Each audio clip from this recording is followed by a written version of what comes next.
Hi friends, good morning all. ఈ song అందరూ try చేస్తున్నారు కదా అని నేను కూడా వన్స్ ట్రై చేద్దామని పాడుతున్నాను. విని ఎలా ఉందో చెప్పండి.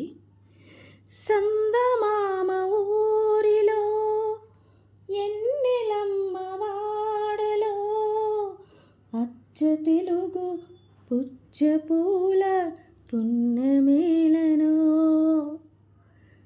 రెల్లు కప్పునేసిన ఇంద్రధనసు గూటిలో రేపవలు ఒక్కటేలే రెప్ప పడదులే. ఈ చుక్కలే మన నేస్తులు, ఆ దిక్కులే మన ఆస్తులు. సల్లగాలులా పల్లకీలను సుక్క సుక్కని సుట్టి వద్దము.